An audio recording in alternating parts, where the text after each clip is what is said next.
Welcome to the Rugby League Outsiders prediction video. This is the only prediction video on the internet that counts, in our opinion. My name's Craig. My name's Karl. Wigan are out of the cup, but we're back with Super League this week, Craig. Make sure you stick with us throughout the whole of the video. We've got a bonus game that we're going to talk about towards the end and some betting odds that you're not going to want to miss. Yeah, so round 5 of the Super League, but before we get onto that, let's just do a little bit of a recap on the fixtures and outcomes of the Challenge Cup from this weekend. Kicking off with Saints versus Leeds. Average. Everything about this game was average. I don't really know what to say. I don't think Leeds fans or Saints fans are going to be overly happy. Not much more to say about it. Yeah, so Saints coming out victors, 22 points to 14. Moving on, Salford played Bradford in a tightly fought match. Salford coming out victors, 26-16. Yeah, I went with my heart on this one, didn't I? I said Bradford were going to get the win. Salford, with all the adversity they've had with their off-field problems, Paul Rowley got his men rolling and, some great performances, actually. Jaden Nikarima especially performed really well. Salford got the job done. One of the highest scorelines from this week as well. Hull KR versus Oldham. Hull KR coming out 40 points. Winners to Oldham's 0. Yeah, Oldham were with them for the first half, but essentially there was always going to be that big distance between these two sides. Hull KR, one of the top sides in Super League, you expected them to win. Big shock from this weekend, and Wigan out of the cup, losing 22 points to 26 to Hull FC. Made all the headlines, didn't it? FC were absolutely incredible. Aidan Caesar pulled the strings in that second half. Hull deserved that win. Great to see. Widnes hosted Warrington and stayed with them for a majority of the game, eventually losing out. Warrington 26 to Widnes' 16. Yeah, a lot of heartbroken Widnes fans there because I think they genuinely thought they were going to take it. I think the last 20 minutes it got away from them a little bit. But yeah, fair play to Widnes. They put in one hell of a shift at the weekend. South of France for Featherstone then. Catalan's beating them 46 points to 18. Man of match performance by Sam Tompkins. You'd expect them to beat Fed. Bit different this week, though. Super League's back, so we'll see if Catalan are really made of it this week. The Leopards took on the Bulldogs, winning 62 points to 4. Yeah, Leopard mania continues, doesn't it? Unstoppable at the minute, Leigh. 62 points. Enough said. And then the final game then, the Giants took on Wakey, but lost out 12 points to the Huddersfield, 22 points to Wakefield. Yeah, I got this prediction wrong. I said Huddersfield were going to get the win this week. And at half-time, it was all going the right way, wasn't it? They were in the lead at half-time. Wakefield, their dominance sort of showed in the second half. They have picked up a few injuries, though, which could harm them this week. Yeah, and a great try from Tom Johnston. Right, let's move on to this week then, Karl. This week then, Karl, in round 5 of the Super League. The first game we're going to kick off on Thursday night. We love a Thursday night game. You've got Salford versus Huddersfield kicking off at 8 o'clock. Yeah, and we're getting to that point now where we're starting to see who the runners and the riders are. However, there's still upsets happening all over the place, not to mention the Wigan Hull FC game. You can't really call it. There's no easy calls in this. And I find this one a very difficult one to call because Paul Rowley's got his guys firing the best he can, with the cap. They've got so many things going against them. But some of these players put in great performances. Ryan Briley, Ethan Ryan had a great game at the weekend. Jaden Nikarima, as already mentioned at the start, all had really good games. However, they were playing a championship side who played Toulouse the week before. This is a different kettle of fish. Huddersfield, I keep saying it. I'm going to keep saying it until they actually get a win. They're playing some good rugby, but they're just falling short. I don't know if fitness is a telltale sign for Huddersfield at the minute because they often are leading the games at half-time, but then they fall away in the second half. Happened against Wigan. It happened last weekend against Wakefield. What do Huddersfield need to do to get that win over the line? I don't know. I mean, it's either it boils down to one or two things, doesn't it? Or maybe a combination of the two. Fitness, like you've mentioned, or lack of concentration. And sometimes those two are just intrinsically linked, aren't they? When your fitness, you're up against it, you start to lose your concentration, and then you start losing towards the back end of the game. So, what are you calling this one then, Karl? Prediction then. I'm gonna go. As I did last week, I think Huddersfield are going to get the win this week. I think with the sustainability cap still on Salford, there's Nenny McDonald possibly on his way out as well into St Helens. I think with the restrictions on Salford, they won't have enough to beat Huddersfield this week. Right, I agree, and it's based mostly on the fact that Salford are in complete disarray. As we record this, we don't, I'm pretty sure we're going to lose another couple of players throughout the week, and they've still got those restrictions, so I think that'll just be a little bit too much for them, and Huddersfield will come out with the win. Moving on to the Friday then, the first game then, mouthwatering match between St Helens and Warrington, kicks off at 8 o'clock. This is on Sky, the proper Sky, not the Sky Plus tucked away, can't find it anywhere. It's on Main Event and Action. Main Event? Do these two sides quite deserve Main Event? Oh, no, I'm going to get a load of shit for that in the comments. Look, Warrington, they're not what they were last year, are they? There's something that's worn off at Warrington. Widnes went toe-to-toe with them this weekend, and I know it was that sort of big rivalry, playing your city neighbours. Widnes threw everything at it, didn't they? But by all, I've seen parts of the game. I haven't seen the whole game. Widnes could have took that game. Widnes could have beat Warrington, and Warrington are very much they want to be establishing themselves as like the top two side, going for the glory this year, going for the silverware. So you'd have to say something's not quite firing with Warrington at the minute. Yeah, and I think momentum's with Saints at the minute. So, after their win against Leeds at the weekend. So I think they're going to be looking at this fixture and thinking, right, this is for the taking. And I think you're right. There's a bit of work needed at Warrington. What it is, whether it's a Sam Burgess effect that's worn off, I don't really know. But I've got this as a Saints win, albeit narrow. I actually agree with you. I think Saints will win this. Saints didn't have... I know the Saints got over the line against Leeds, but Leeds aren't great again, are they, at the minute? A really inconsistent side. There's some great players, though. Kyle Felt's playing really well. Harry Robertson, as we mentioned on our other show, the kid's box office, he's the sort of player, if you're paying your money to go watch Rugby League, you want to be watching him play. I know we keep saying it every week, but he's box office at the minute. There is also an fan LED light show on. I forgot to say this. We're going to say this at the start. So Saints are celebrating, what they're celebrating, 10 titles since the start of Super League. So there's going to be a fan light show with your phones connected to an app or something. Be interested to see how that goes. Yeah, I look forward to seeing that. Something a bit different, isn't it? Yeah, something different. Right, moving on then. Do you know what else I forgot to mention? Go on. I was going to say this last week. The Wire Flyers back, isn't it? Right. I think we need to start a campaign to get Craig Williams versus the Wire Flyer. What is the Wire Flyer? The Wire Flyer is like the guy who comes in a green morph suit. Oh, yes, he's back, isn't he? He's back, yeah. No, I'm not much of a sprinter. I'm not a sprinter at all. You reckon you do him on a distance run, though? Yeah, 100%. I kick his ass. Honestly. You get like some kind of ultra, multi-day in the middle of the Sahara. The guy's toast. Craig Williams is not made for sprinting, though. No, I've never been made for sprinting. You know what we need? We need a boot deal. That'll make you run faster. Yeah, it's interesting. Right, okay, so this next game, Wakey versus Hull, also 8 o'clock, tucked away somewhere on Sky plus -3, whatever. Wakey suffered 2 big injuries. Max Jowett and Matty Staunton both got injured against Huddersfield. I think that could play a factor. If these two don't play, there's points on the board there for Wakefield. Hull, they're just going to be riding high out there after that win against Wigan.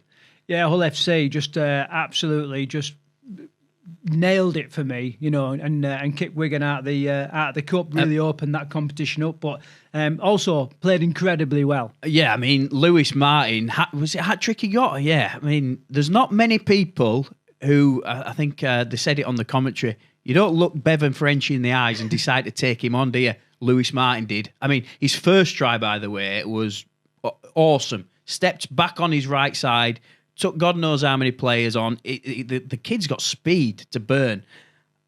It was great to watch. I thought Aidan Caesar, I think he's really coming in with his own. His kicking game was phenomenal. It was like it was on a piece of string.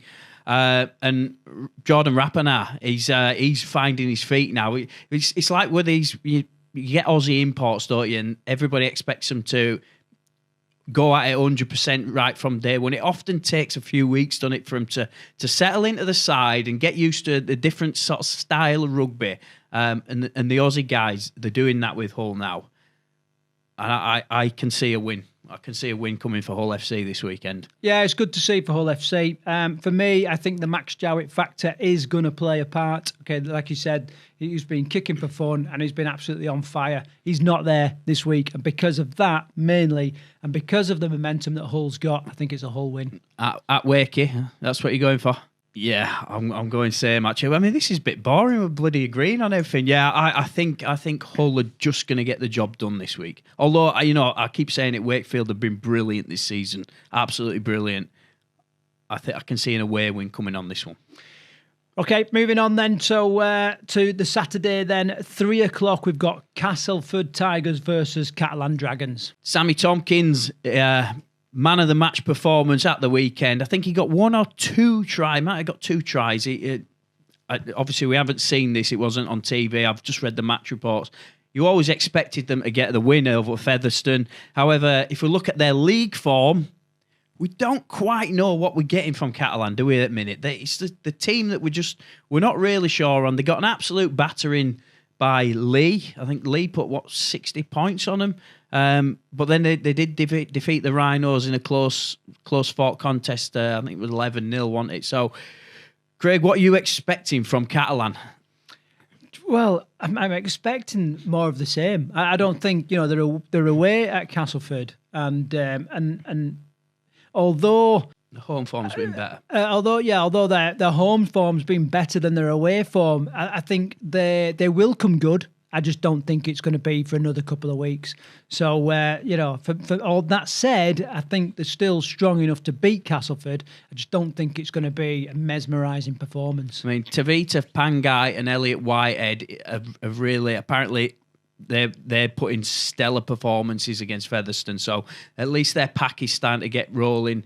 Luke Carey, we haven't really seen too much from, have we yet? We don't know if he's playing this weekend. Cass, on the other hand, they have got that win on the board now against Salford the other week. Salford, obviously, they were under the cap restrictions, so you would have expected them to get a win. It's hard to call with Cass. I mean, I've watched them. I like the style of rugby that they're playing. They're not afraid to start throwing the ball around. There's some attacking shape there.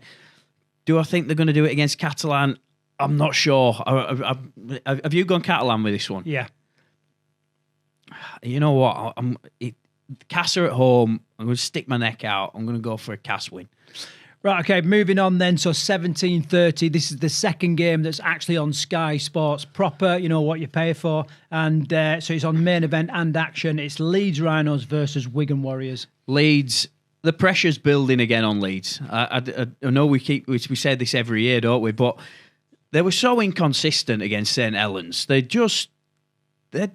Their attack just wasn't clicking, was it? They're making uncharacteristic errors. They got themselves in the arm wrestle, but didn't have enough to get it over the line. So, yeah, inconsistencies continue at Leeds, and I think it'll be a difficult afternoon for them. Yeah, I completely agree. And Wigan obviously hurting from being knocked out of the Challenge Cup as well. So that's it. If there's ever a time you didn't want to play Wigan, it's after they've just come off the end of a big loss like that. So because of that, I've got it down as a Wigan win, which it hurts, but I don't think they're going to.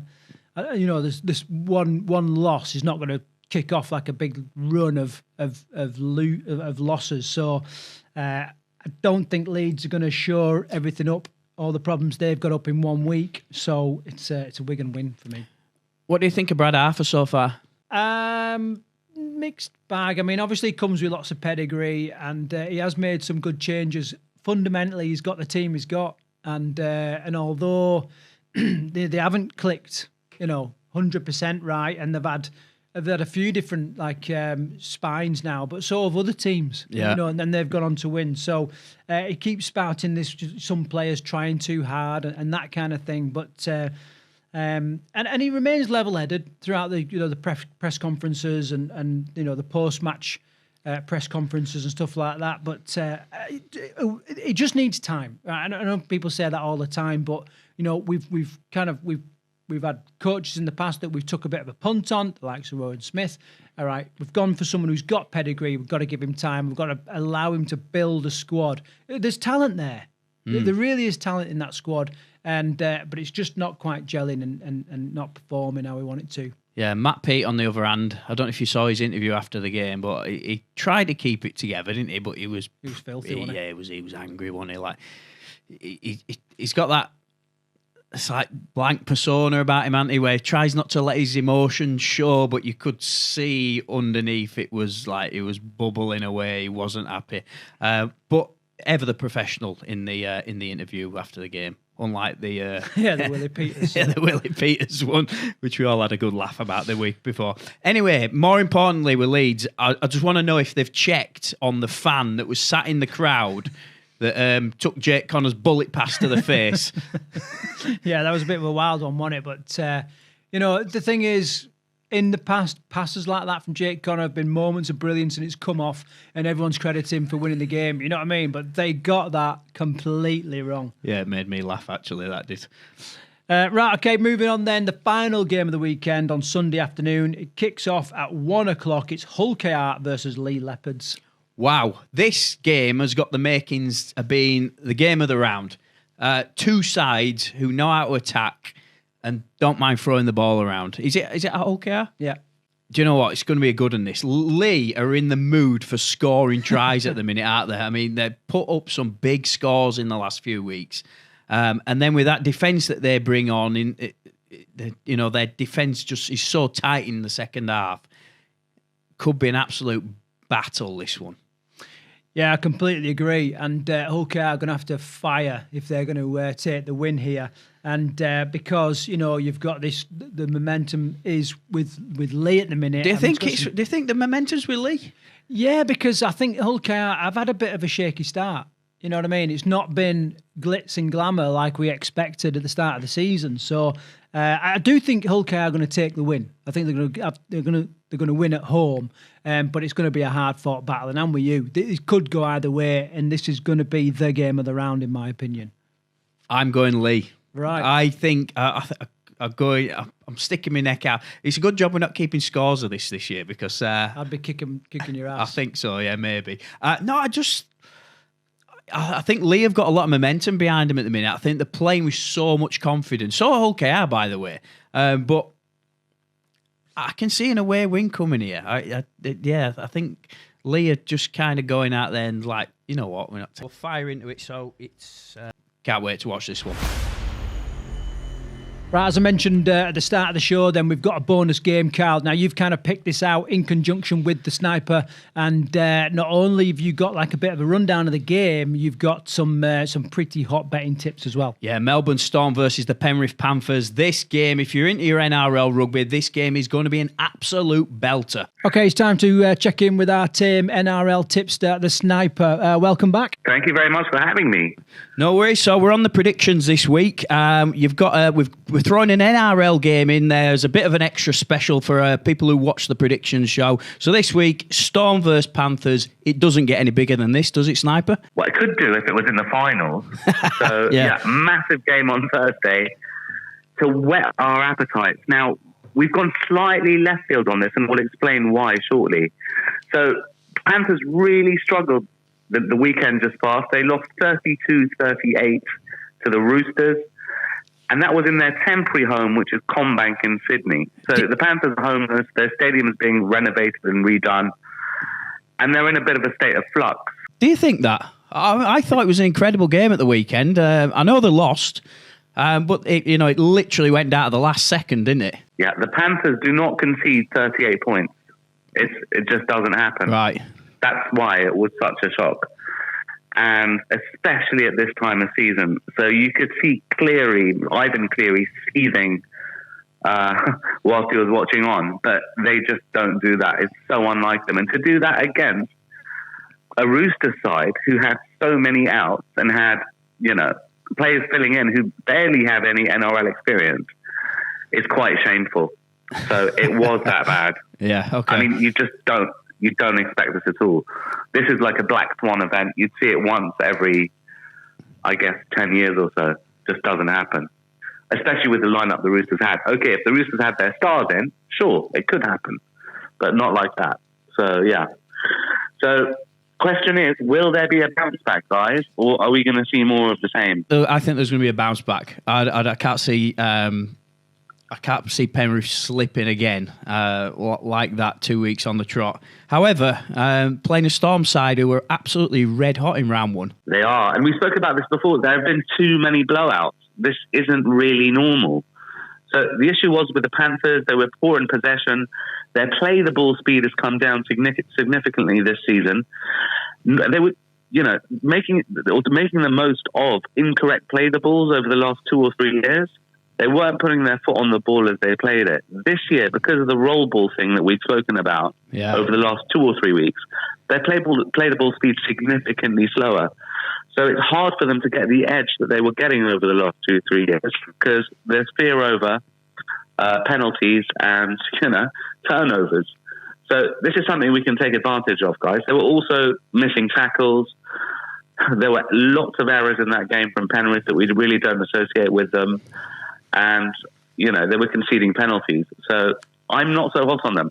I think the issue with this is that the market is pricing Penrith up as if they had a natural home and as if they had their crowd behind them, the 20 or 25,000 that turn up every week. Yeah. They don't. So until the market adjusts for that, we can take advantage of this. They look really weak on their edges defensively. There's talk that Casey McLean, who is the left winger, is going to be replaced by Tom Jenkins. Dylan Edwards is out. You guys know him. He's one of the most famous players in the NRL. Toto was okay on the right. Tago wasn't much better. So there are chinks in the armour, and we could be about to see the start of a decline. And it's not easy to say this. You guys saw them right. in Vegas. Yeah. But we think this could be a turning point for them. So we've come up with a couple of suggestions for plays that we like, guys. So the corresponding fixture last year, guys, was 8-0 to the Storm. The teams cancelled each other out. It was a bludger. It was early in the season. And we just don't really tend to see these scorelines as much in the NRL as we do in Super League. Yeah. Fair enough, if it was Wigan Hull KR or Wigan Leigh or something, you could probably say it's going to be low scoring. But there is some serious value to be had, guys. And we're going to try and knock the ball out of the park for the viewers. Right, go on then. We've got 2 suggestions. Total tries in the match, 1 or 2. Wow. That pays 100 to 1 at the Green Irish bookie. At the Green Irish bookie. I'm not going to promote bookies on here. Right.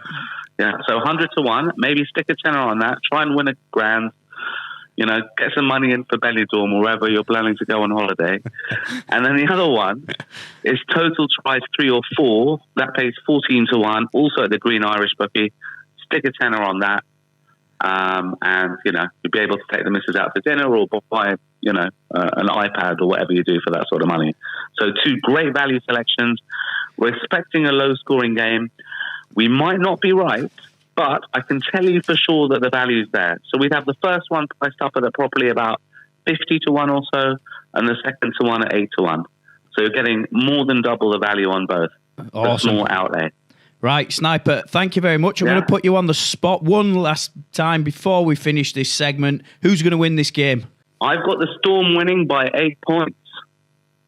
Right. I'll say it's 10 points to 2. Right. I'm going Panthers just for the fucking sheer hell of it. I'm not having that at all. But guys, if you do want to find us, check us out on Twitter at Snipers Club NRL. DM 6 again will add 3 days once you've joined up as a member on either package. Links are in the description, and hit that subscribe button for Rugby League Outsiders. You've nailed it, mate. Thanks, guys. Thanks very much. Thanks, Nige. Cheers, mate. Cheers, guys. Bye-bye. Good luck. Bye. Karl, will you be putting a quid on, knowing you, we put 10p on it, wouldn't you? No, tenner, mate. A tenner all the way? A tenner at those odds, 100%, mate. Are you going for it? I'm going for it. And then, and if you win? I might get my hair cut or something like that. I don't know. Right, Karl, fill us in. What's coming up over the next couple of weeks? We've got our new show where we spoke to Andy Maisie, chairman of Rochdale Hornets. He gave us a real insight into his opinion on what's been going on at the RFL, and the new interim CEO Nigel Wood coming in, taking the reins at the RFL. There's been a whole exodus of people going out of the RFL doors, so we're going to dive into that, get a real insight into that from his opinion. We're also looking at the Challenge Cup results. We've got some community rugby on there and a bit of a dive into the NRL as well. And some of the big news is we are heading to Leigh. So we have a series called From the Outside In. We did Hull FC a couple of weeks ago. It went down incredibly well. And we're going to take in the match against Wakefield on the 28th of March. Leopard print all the way, Craig. Can't wait to see what you're going to pick out for that game. Well, we do need a bit of information from the Leigh fans, okay, and anyone that lives in that area. Where do we need to go? What do we need to showcase in the run-up to that game? We really want to take in the game day experience. We got the lottery winners playing before the game. Oh, yes, I forgot about that. Whoever they are. No, whoa, mate. Quality band. Well, I put the lottery winners on the Alexa the other day, and I was like, God, this is right up your street. That's enough said, really. Until the next video, take care.